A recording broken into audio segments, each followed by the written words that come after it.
iPhone හැමෝටම tech routes අපේ YouTube channel එකකින් අරගෙන එන HTML master class කියන වීඩියෝ සීරීස් එකේ 7 වෙනි වීඩියෝ එකත් එක්ක තමයි ඔයා අද මේ එකතු වෙලා ඉන්නේ.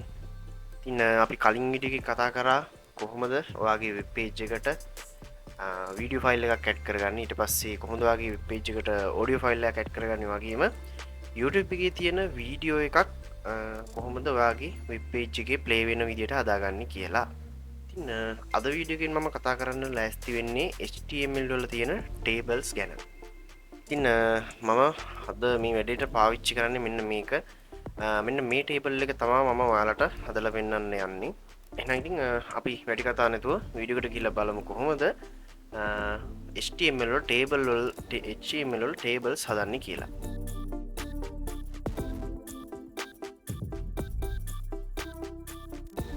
හරි ඉතින් මේ විදිහට මම Visual Studio software එක open කරගෙන ඉන්නේ. ඉතින් මෙතනට මම body එක ඇතුළට ගිහිල්ලා body කියන tag එක ඇතුලේ මේ විදිහට table කියලා tag එක open කරගන්නවා. ඊට පස්සේ අපි table එකට උඩින් නමක් තියෙන්න ඕනේනේ. දැන් මේ image එකේ නම් නමක් නැහැ. මම මෙතනට දාන්නම් classroom time table වගේ කියලා නමක් දාන්නම්. එහෙම අපිට caption එක table එකට නමක් දාගන්න නම් අපි caption කියන tag එක පාවිච්චි කරන්න ඕනේ. caption කියන tag එක open කරගත්තා. මෙතන classroom time table කියලා type කරගත්තා. මම මේක live server එකකින් open කරගෙනම code කරගෙන යනවා ඉස්සරහට.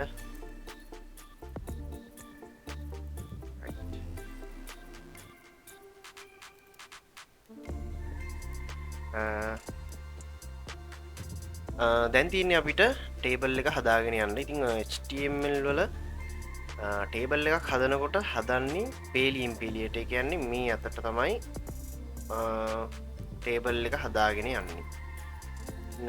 අපි මුලින්ම පළවෙනි row එක හදාගමු. පළවෙනි row එක තමයි time table කියලා තියෙන්නේ. මම මෙන්න මේ විදිහට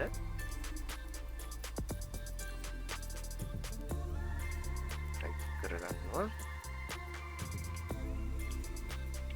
r කියලා. අපි row එකක් type කරන්න කලින් අනිවාර්යයෙන්ම මේ row එක type කරන්න ඕනේ මෙන්න මේ tr කියන tag එක ඇතුලේ. ඊට පස්සේ දැන් අපි මේ type කරන්නේ table එකේ head එකනේ. table එකේ head එක කියන්නේ මේ පළවෙනි පේලිය. ඉතින් ඒ හින්දා අපි මෙතනදී th කියන tag එක ඇතුලේ තමයි අපේ පළවෙනි එක ඇතුලේ තියෙන data එක enter කරන්නේ. මම මේ විදිහට time table කියලා දා ගන්නවා.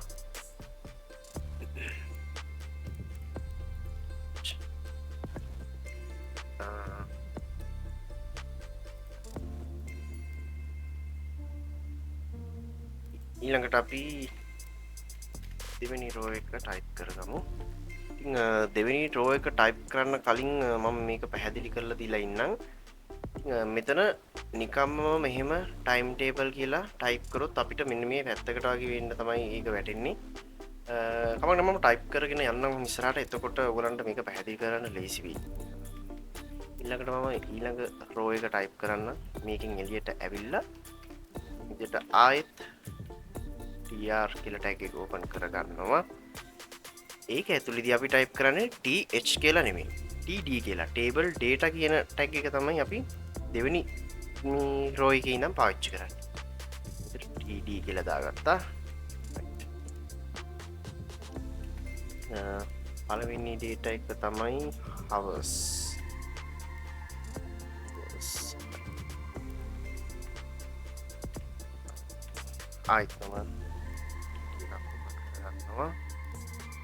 Monday, Tuesday, Wednesday දින ටික මම දාගෙන යන්නම්. හරි ඉතින් මම වීඩියෝ එක රෙකෝඩ් වෙන එක ස්ටොප් කරලා පෝස් කරලා මේ දෙවෙනි row එකට අදාළ ටික ඔක්කොම type කරගත්තා. sorry. ඉතින් අපි දැන් මේක save කරලා බලමු. right. මෙන්න මේ විදිහට තමයි බලා ගන්න පුළුවන් ඉන්නේ. ඉතින් ඊට පස්සේ අපි ඊළඟ රෝ එක එන්ටර් කරගමු. ඉතින් ඔයගලන්ට බැලු බැලමට පේනවා ඇති ටේබල් එකේ කිසිම පිළිවෙලක් නැහැ, ඉරි වැටිලත් නැහැ. ඒක ගණන් ගන්න එපා. මම ටිකකින් එක පෙන්නන්න හදා ගන්න විදිය. මම මෙතන ආයෙත් yar කියලා ටැග් එක ඕපන් කරගන්නවා. හරි. ඊට පස්සේ td ටැග් එක ඕපන් කරගෙන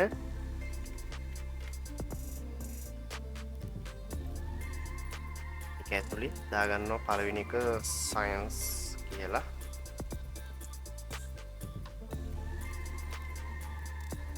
හරි, ඉතින් මම වීඩියෝ එක රෙකෝඩ් වෙන එක පෝස් කරලා තුන්වෙනි රෝ එකත් මේ විදිහට රයිට් කරගත්තා.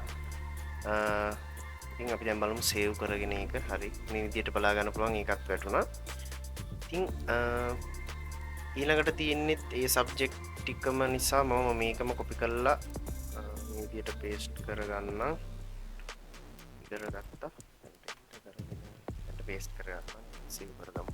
හරි. දැන් අපි බලමු කොහොමද මේ ටික ගානට හරි ගස්සවන්නේ කියලා. දැන් මම අර කලින් කිව්වා වගේම මේ ටයිම් ටේබල් එක අපි නිකම්ම ටයිප් කරාම මේ පැත්තට අයිනට වෙන්න තමයි ඇවිල්ලා තියෙන්නේ. ටයිම් ටේබල් කියන එක වෙන්න ඕනි මැදට. ඉතින් ඕගලන්ට පේනවා ඇති මෙතන පල්ලෙහාට කොලම්ස් 1 2 3 4 5 6ක් තියෙනවා. ඉතින් අන්න ඒ 6ටම අදාළ වෙන තනි එකක් විදිහට තමයි මෙන්න මේ ටයිම් ටේබල් කියන එක වැටිලා තියෙන්නේ. ඉතින් අපිට ඒකට කරන්න පුළුවන් මෙන්න මේ විදිහට වැඩක්. අපි යන්න ඕනේ මුලින්ම මේ ටයිම් ටේබල් කියන එක ටයිප් කරලා තියෙන තැනට. මෙන්න මෙතනට. හරි. ඊට පස්සේ මේ විදිහට මෙතන ටයිප් කරන්න ඕනේ all span කියලා. all span මෙතන කීයක් තියෙනවද? 1 2 3 4 5 6ක්. මෙතනට 6 ටයිප් කරනවා. හරි. දැන් ඔයගලන්ට බලා ගන්න පුළුවන් ගානට මේක සෙන්ටර් වෙන්න ආවා. ඊට පස්සේ මෙන්න මේ hours කියන එකෙත් එන්න හිම දෙයක් වෙලා තියෙනවා. ඔයගලන්ට බලා ගන්න පුළුවන් ඇති. ඉතින් බලන්න hours එකෙත් දෙවෙනි එකේ ඉඳන් පටන් ගෙන තියෙන්නේ 1 2 3 4 5 6ක්. ඒකෙත් 6ක් 6කට අදාළ වෙන තනි කොටුවක ඇතුලේ තමයි ඒ hours කියන වචනේ තියෙන්නේ. ඉතින් අපි දැන් ආපහු යමු hours කියන වචනේ තියෙන තැනට හොයාගෙන. හරි, මෙන්න මෙතන. ඉතින් මෙතනට ගහන්නේ call span කියලා නෙමෙයි. row span කියලා. මේ විදිහට row span සමානයි 6. හරි. දැන් ඔයගලන්ට බලා ගන්න පුළුවන් ගානට ඒකත් මේ තුනේම මැදට වෙන්න මෙන්න මේ විදිහට ආවා. ඉතින් අපි පල්ලට තව මේ ටික ටයිප් කරගෙන ගියත් මේ hours කියන එක ඔහොම පල්ලට දිග් ගැස්සෙන එක විතරයි වෙන්නේ. මම මේ ටිකක් ටයිප් කරලා ඔහොම පෙන්නන්න ඕගොල්ලන්ට. හරි, දැන් ඊළඟට තියෙන එක තියෙන්නේ lunch කියන එක. lunch කියන එකේදීත් අපිට මේ ටයිම් ටේබල් එකට කරපු වගේම වැඩක් කරන්න වෙනවා. ඉතින් මම මෙන්න මේ විදිහට ආයෙත් table row එකක් ටැග් එක ඕපන් කරගෙන ඇතුලේ td ටැග් එක ඕපන් කරගන්නවා. right, ඊට පස්සේ මම ගහනවා lunch කියලා. right. දැන් මෙතනදී බලන්න 1 2 3 4 5යි. මෙතනදී තියෙන්නේ 5යි. ඒ හින්දා මෙතනට මම යනවා call span COLSPN සමානයි 5. හරි. දැන් බලා ගන්න පුළුවන් මේක මෙතනට අයිනට ඇවිල්ලා තියෙනවා. හරි. ඒක ඔයගොල්ලන්ට බලා ගන්න පුළුවන් මෙන්න මෙතන අයිනට ඇවිල්ලා තියෙනවා. ඉතින් මම ඒක එහෙමම තියෙද්දි ඉතුරු රෝස් දෙකත් මම මෙන්න මේ දෙකත් ටයිප් කරගන්නවා. කලින් දෙකේ විදිහටම තියෙන නිසා මම ඒක මෙතනින් කොපි කරගන්නම්. හරි. කරගෙන මේ කොටස විතරක් ගන්නම්. එතකොට ඔයාලට වැඩි පැහැදිලි කරන්න ලේසියි. කරගන්නවා. එතනට පේස්ට් කරගන්න. හරි. ආර්ට්ස් කියන එක වෙනුවට මෙතන තියෙන්නේ ප්‍රොජෙක්ට්ස් කියලානේ. අපි ප්‍රොජෙක්ට්ස් කියලා. දැන් මේ විදිහට දැන් මේ ප්‍රොජෙක්ට්ස් කියන එක මේ රෝස් දෙකටමයි තියෙනවානේ. ඒ හින්දා අපි මේ පළවෙනි එකේදී තමයි පළවෙනි ටේබල් රෝ එකේදී තමයි මේ ප්‍රොජෙක්ට් කියන ඩේටා එක දාගන්නේ. ඉතින් තමයි මම මෙතන මේකින් පළවෙනි එක විතරක් කොපි කරලා ගත්තේ මට මෙතන හදාගන්න ලීසි වෙන හින්දා.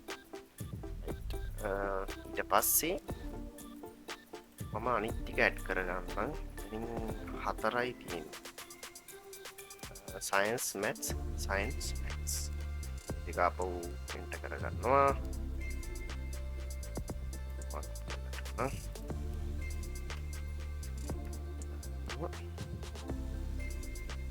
ආර්ට්ස් මේක දැන් මම සේව් කරගන්න.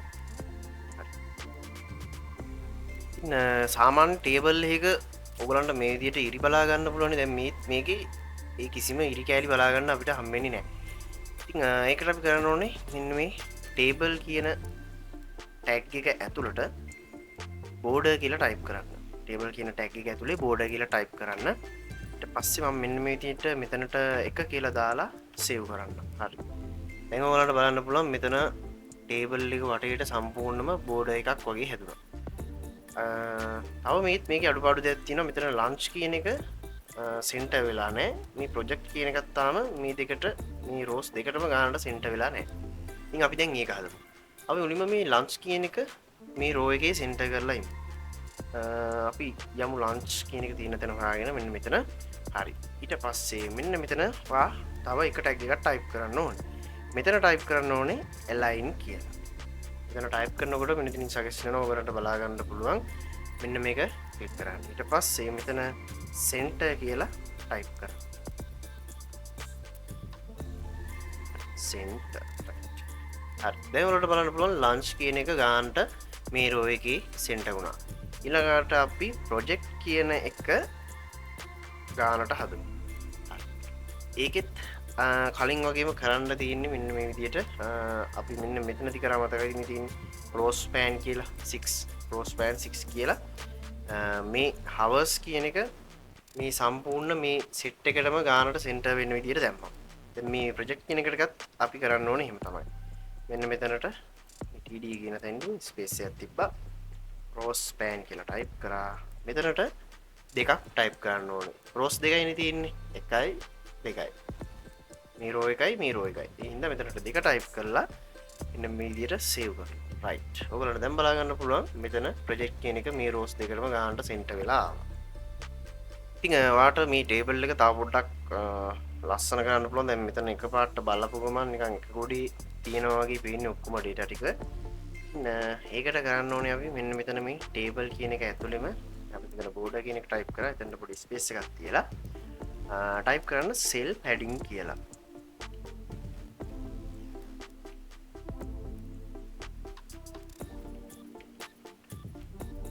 cell padding කියලා type කරලා සමාන ලකුණ දැම්මා. ඊට පස්සේ මෙන්න මේක ඇතුලේ අපි 10 වගේ type කරමු.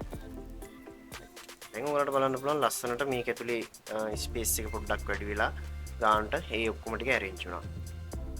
ටේබල් එකේ size එකත් ඔය වෙනවා ඔයාලට මෙන්න මේ විදිහට හදා ගන්න පුළුවන්. ඉතින් width කියලා type කරලා සමාන ලකුණ දාලා ඒක ඇතුලේ 500ක් වගේ දාමු. දැන් සේව් කරන්න මම මේක. දැන් ගන්න බලන්න පුළුවන් ඔයගලන්ට මේක පොඩ්ඩක් දිග වෙලා ටේබල් එකේ පළල වැඩි වෙලා ටේබල් එකේ දිග වැඩි වෙලා මේක ගන්නට arrange වුණා. ඔන්න ඉතින් අපි අද අපි HTML වල time table එකක් හැදුවා. ඉතින් table වල තියෙන ප්‍රධානම දේවල් තමයි table row එකයි, table head එකයි, table data කියන tags ටික. ඉතින් මේකට අදාළ සම්පූර්ණ කෝඩ් එකත් මම GitHub එකේ link එක දාලා තියන්න. GitHub එකට අප්ලෝඩ් කරලා ඒකේ link එක දාලා තියන්න පල්ලෙහා description එකේ. ඔයාලට download කරලා මේ කෝඩ් එක check කරලා මේක කොහොමද අපි කරේ කියලා පොඩ්ඩක් හොඳට අධ්‍යයනය කරලා බලන්න පුළුවන්. අපි එහෙනම් ඊළඟ වීඩියෝ එකෙන් හම්බ වෙමු.